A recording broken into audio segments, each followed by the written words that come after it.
Hi, I'm Dr. Melissa Longo. Welcome to Everyday Rockstar Moms, where every episode I'll interview moms just like you who are rocking it in their homes, raising their children, managing their households, building their careers, working on their relationships, dealing with challenges, finding success, trying to find balance, and themselves along the way. Every episode, you'll hear from women just like you of all ages and stages of motherhood, sharing their stories, life experiences, and leaving you with practical tips, ideas, and inspiration to help you rock your life.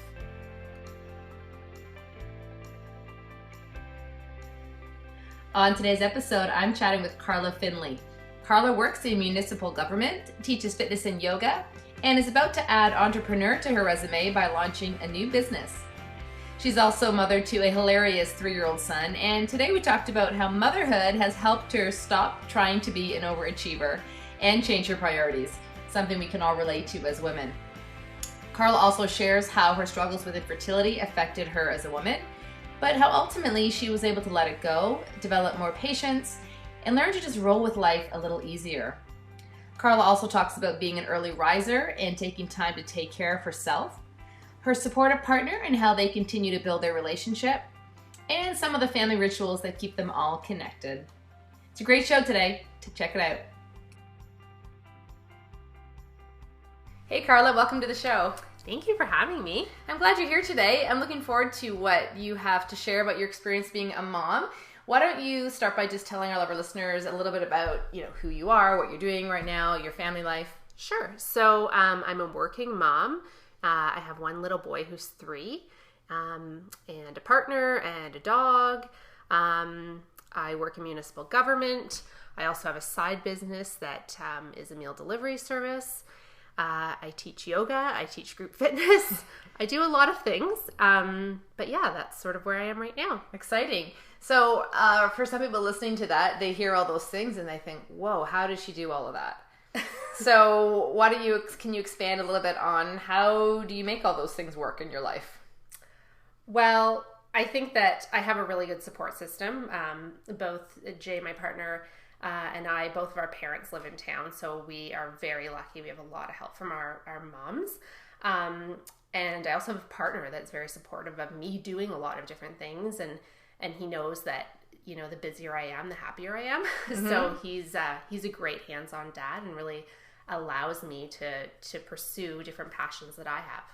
Now, did you find, so your son is 3 now, that the things that you're able to do now are different than what they were a year ago or 2 years ago based on the needs of your son? Oh yeah, for sure. Some things are definitely easier now that he's 3. Some things are harder. Like I think back to when he was 6 months old and I had him in the carrier a lot of the days. That made running around doing errands. That even made teaching, when I was teaching group fitness and yoga, I could teach with him, with me. Well, and in fact, I think you even had classes designed for moms and babies. I had a lot of mom and baby classes. So he was involved in that. But yeah, it's certainly a shift. It shifts every week, it seems, as to catering to his needs and still pursuing what I need to pursue. Yeah, and it sounds to me too that part of Jay's response and support for you is that he's letting you indulge the different parts of Karla, right? The parts of you that want to have it be a business and entrepreneur, the parts of you that love being active, and the things that give you some joy, which then helps you be a better partner and a better wife. Oh yeah, for sure. I think maybe this sounds selfish, but I definitely feel like I'm my best self. I perform my best when I'm putting myself first. I agree. And for me, that includes sleep. It includes exercise. It includes nutrition. It includes my career. And so whenever any one of those things are out of sync, I definitely feel that I'm not able to be the best partner. I'm not able to be the best mom that I can be.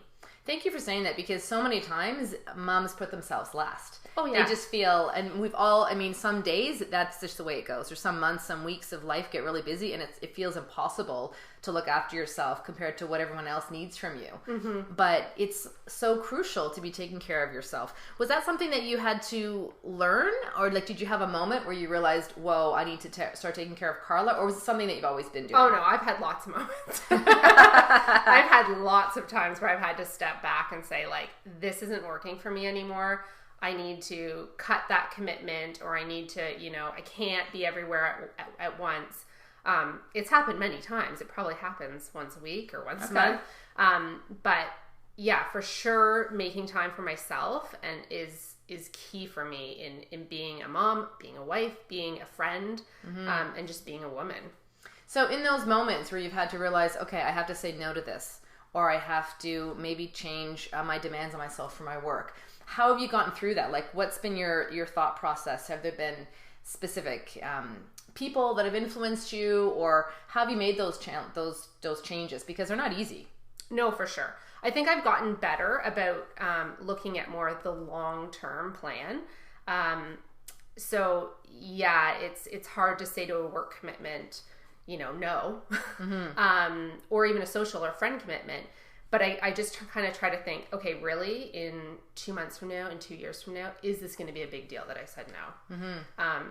And that has been challenging for me to do, for sure. I'm an overachiever, and I like to take on a lot of things, but I've just realized that it's not possible anymore, and it's not possible to do it well anymore, to do everything well anymore. So just kind of balancing, what I can do, what's realistic that I can do, and what I need to say no to. It sounds like you've had to change your priorities a little bit. Oh, for sure. I think that's being a mom. Absolutely. Changing your priorities. Absolutely. So let's talk a little bit more about work life for you. You're working in municipal government, and now you've started something new on the side. What was the motivation for you to do that? Well, it was always something that I've been passionate about, is food and feeding others and nurturing others. And, I host a lot of dinner parties. So it just kind of seemed natural that I kind of see if I could explore this as a part-time business and sort of see where it goes. I also wanted to have something where I could, be doing part-time work, but be at home still and be with my son.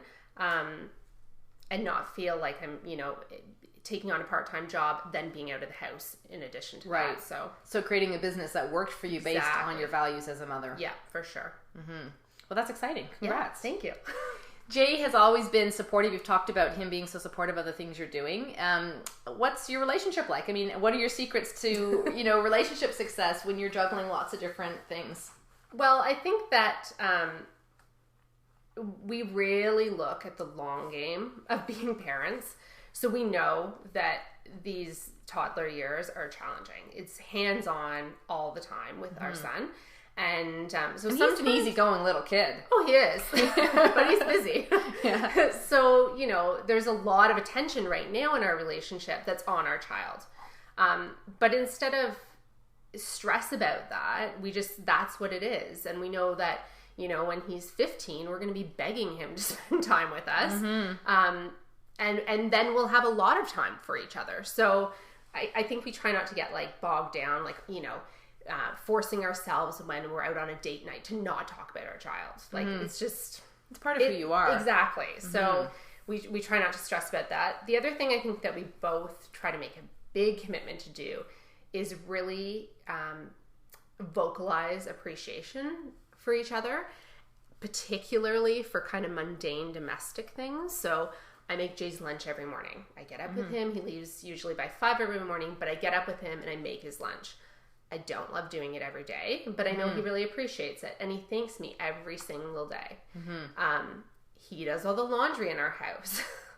Things like that. I make sure that I tell him every single load, thanks for doing that. I really appreciate it. And we just try to not let those things kind of go unnoticed, because it's easy to let domestic things go unnoticed. And you just kind of fall into your patterns of, well, that's sort of your job. That's my job. But we try to make a very conscious effort to be appreciative of each other. And it's easy to take each other for granted. For sure. Especially when you're busy, right? Then it just becomes, well, that's just what you have to do. Yeah, it is. You have to do it, but you could still be thankful. That's what's helping you. Well, and great thing for you to model for your son as well. Yeah, for sure. So you mentioned date nights. So do you still make time to have time together as a couple whenever you can? We do, and it's easier maybe for us than other couples because our parents are in town. Built-in babysitters. Yeah, and so Bronson has a lot of sleepovers at Grandma's house, so that's really nice.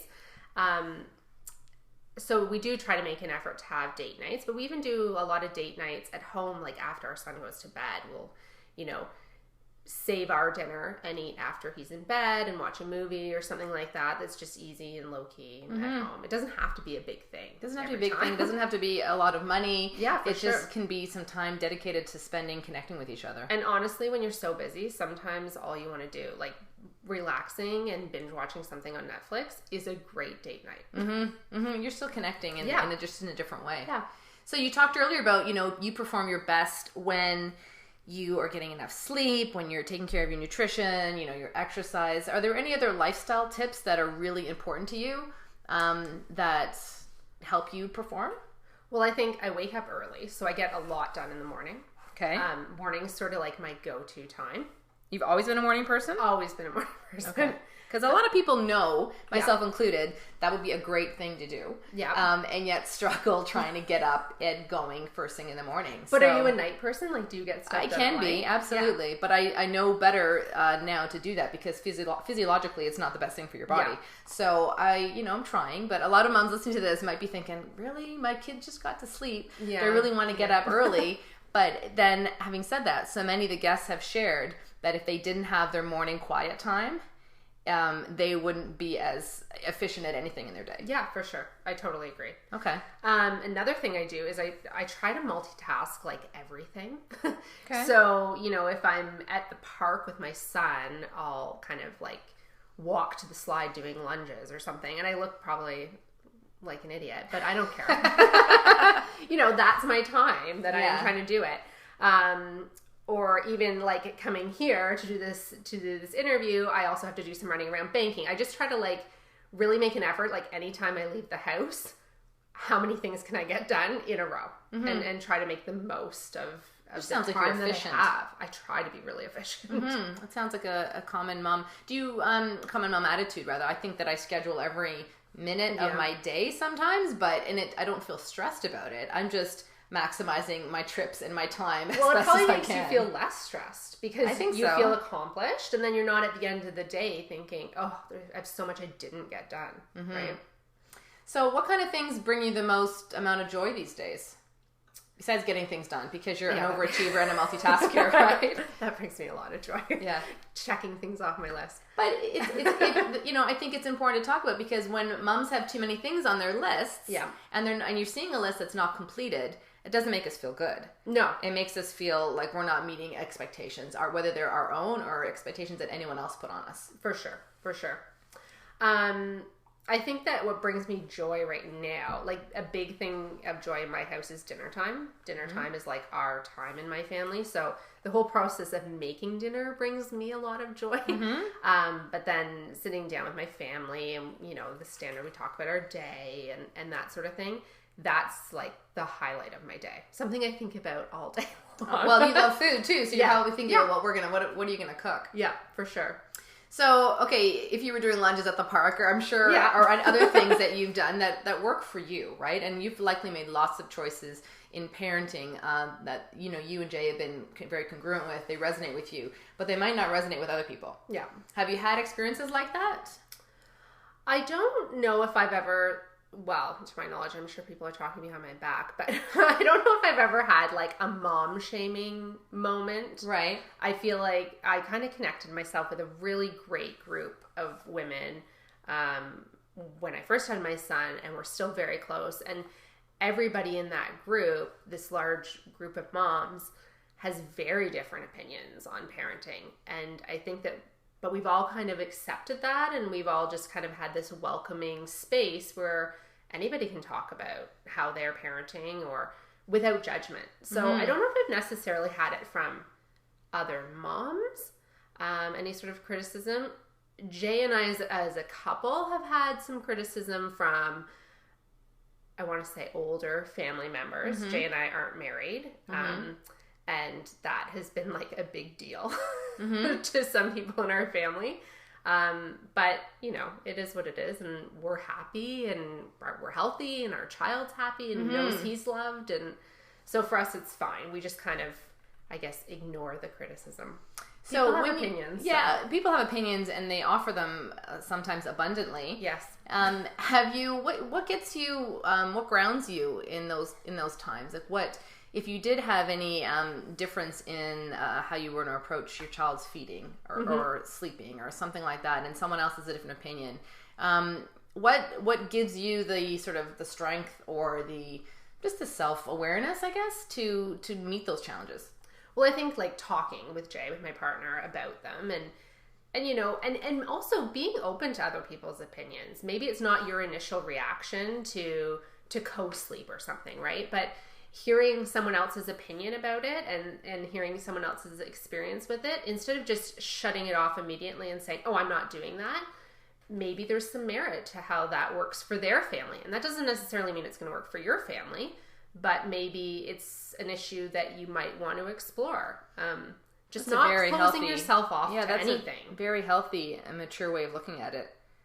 You never know what someone is gonna and how they're gonna influence you. Oh, for sure. Yeah. And I have to say, some of probably my biggest mom influences of my friends are women that initially I probably had nothing, or thought I had nothing in common with.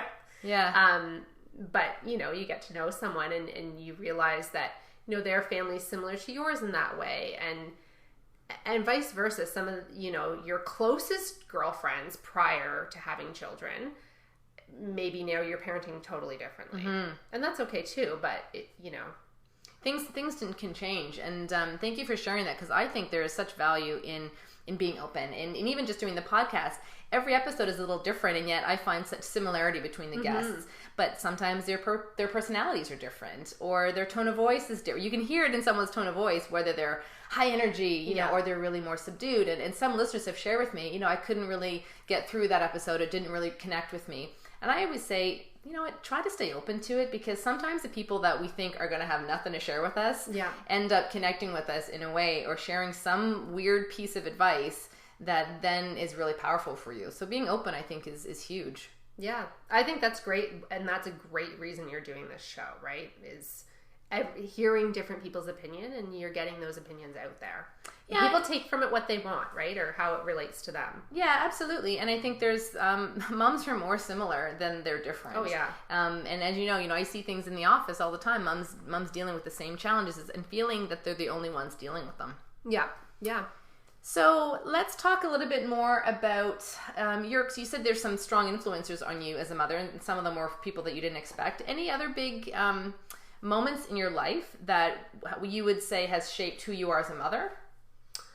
I don't know if like a particular moment, but the whole process of becoming a mother for me and getting pregnant totally shifted like my life outlook. Even though I still am quite an overachiever or a type A personality, I struggled a lot getting pregnant, and I had a lot of feelings of failure around that. I kind of was the type of person that, you know, if you work hard enough at something, you're going to accomplish it. And you just have to work harder. And then getting pregnant took a long time for us, or longer than I expected it to take. And that was disheartening. And, you know, kind of working through that, I kind of realized like I have to just let it go, and what will be, and all that sort of stuff. And it totally has shifted probably my whole personality. I was going to say more than just you as a mother, but that sounds like a shift for you as a whole. Yeah, for sure. It really taught me a lot of patience that I did not have before. And that probably was really beneficial to then becoming a mother, especially now of a toddler, when patience is like, I need it more and more every day. I think the letting go of expectations on yourself is a big thing that a lot of women struggle with. Oh yeah, because for sure. You know, some days we talked earlier about our list of tasks to get done on your lunch break. Well, sometimes those lists look really big, but I wonder, okay, who made those lists? Yeah. Right? Like sometimes the things on my list, there's such urgency, and then I think, wait a second, whoa, what's more important right now? Is that I'm present with my child after school, or that I run and make those 3 stops? And really, they could wait till tomorrow or even next week. So not placing all those expectations on yourself is shifted for you. Oh yeah, for sure. And I find myself like I do have to consciously think every once in a while, like, okay, I have to let that go. It's not a thing that comes naturally to me. But I'm getting better at it, I think. You're aware. It sounds like you're I'm much more self-aware aware than I was before. Have you had any, aside from, thank you for sharing your challenges with fertility, by the way, lots of listeners going through the same thing, and I know that'll help them. Have you had, now that Bronson is 3, in those 3 years, have you had any major challenges with parenting him? Well, I think I think every day presents its own challenges. We didn't have, having him, the process of having him was the first major challenge. And then we did have challenges when he was younger. He was small and didn't gain weight as quickly as medical doctors would like him to. So there was a lot of expectations around that, and that he wasn't thriving properly. I fortunately had connections with people like you and my naturopathic doctor and midwives and different people that I could get different opinions from, who just kind of said, he's fine, he's healthy, he's growing, he's not growing maybe as fast as people would like him to, but he's okay and he's happy, and just let it go. And so I needed those reminders from people like you to really... The letting it go is a big thing. It actually came up. I did an under interview last night, and that's exactly what that woman said, is she just had to learn to let go of so many little things that were clouding her own judgment and her own belief in herself as a woman, because she was holding on to too many things. Well, and it's funny because when we would go to, the first time the doctor said that about him, he was just at, a well checkup or whatever they're called. And when they said that to us, we were like, but he's totally fine. I wasn't thinking there was anything wrong. And then suddenly I started questioning everything. But he's so low on the scale. And, he's third percentile and, and all these things that I didn't even really know what any of that meant. There was just all these undertones that something was horribly wrong with him. And so I needed to calm myself down and again, seek out other people's opinions to kind of connect with what I knew to be the case, which was that he was totally fine. Good. So it sounds to me like in those times of challenge, when, you either doubt yourself as a woman, as a mother, you've got some great support from health professionals, that you've built a team around your family, but also girlfriends. Yeah. And is there anything particular that grounds you? Some people have a favorite saying or quote or something, a magnet on their fridge that always reminds them, how they want to live their life. Anything like that for you?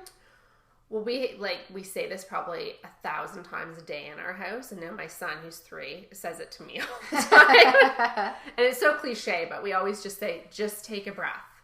And I feel like that, I internally say it a lot to myself. I say it to my son a lot when he's, having a 3-year-old moment. But it's amazing what just saying that and then literally doing it can do for you. I think it's such a powerful thing, and just to take a sec, breathe, and then think about really what's the problem here, what's going on emotionally for you, and now I'm ready to process it. It's so funny. Just yesterday, I said in one of the interviews I was doing, the mom talked about doing a 15-second retreat. And it was literally, she talked about, from the time it takes for her to walk from her side of the car to the other side to unbuckle their child. She's got a toddler as well and older kids. So she said sometimes those 15 seconds, if I draw them out, are just enough to let me take some deep breaths and refocus myself and handle the situation the way I really want to handle it. I love that. I'm probably going to steal it. 15-second retreat. Yeah, more than a breath. Yeah. This has been so helpful today, I'm sure, for a lot of people who are listening. Is there any advice that you would give to women who are just starting out in their motherhood journey, women that have babies, women who are thinking about pregnancy and maybe having some challenges as well? Any advice you'd like to give you, if you could go back and give yourself advice? I would definitely say, let go of every expectation you think motherhood is going to be, because it's not anything like you think it's going to be, for the better and for the worse, probably, right? You can't anticipate it. and you just have to roll with it and go with where it takes you, where your kids take you, where your partner takes you. The whole thing is just really like almost surrendering, right, to life. Like, you're not sounding very much like a type A overachiever. I'm getting much better. I think that's fantastic advice. So would you say, you said for the better and the worse, like motherhood has not been what you expected it to be? No, it's not at all what I expected it to be. Like the type A of me would expect it to be, you know, like everything would be scheduled. My child would have perfect manners. My house would be spotless. I'd have all this time, especially when I was on mat leave, I'd have all this time in the world to do all these little projects and have a great dinner on the table by 6 o'clock and the whole thing. And like none of that happened. It sounds like another guest that was on the show and who she talked about in her 8 weeks. She only had an 8-week maternity leave. Oh my goodness. And her plan was to clean out her whole basement. Yeah. And reorganize things. And she realized pretty quickly that wasn't going to happen in those first 8 weeks. But we don't know until you're actually in it. Exactly. How much...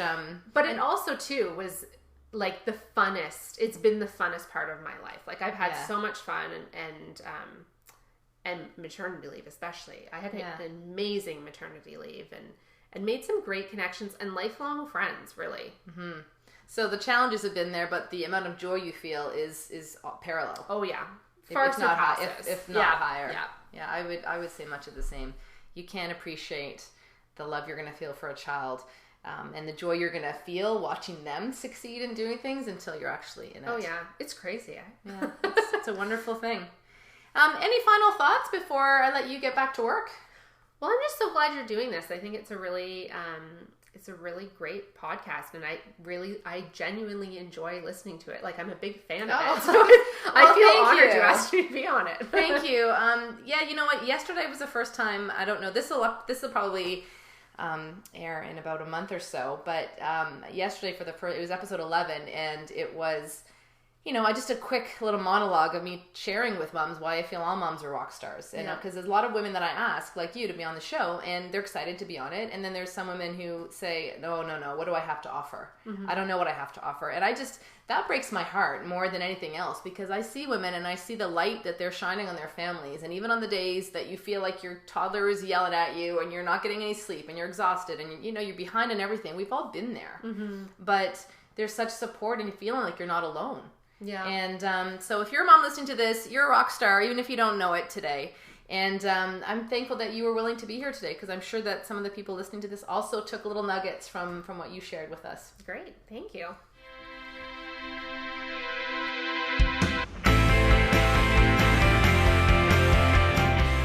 There you have it. A great story today from a mom who rocks. I hope you enjoyed today's show. Be sure to head on over to iTunes and subscribe to the podcast so that you don't miss out on any future episodes. When you do that, I'll be sending you a copy of my top 10 tips for moms. These are some of my personal practical strategies I believe that as women we can all benefit from and help us be emotionally and physically as healthy as we can be. When you're also there on iTunes, I would also love it if you left a review. It's really important to leave some reviews, because that helps other people find the podcast, and it helps inspire them to listen and potentially gain some insight from the podcast. Tell other moms that you know would benefit from this show, or most certainly nominate them and let me know who you think I should be interviewing. I'd love for you to connect with us on Facebook as well. Head on over to Everyday Rockstar Mom and join our community there. Thanks so much for joining us today. We'll see you next time.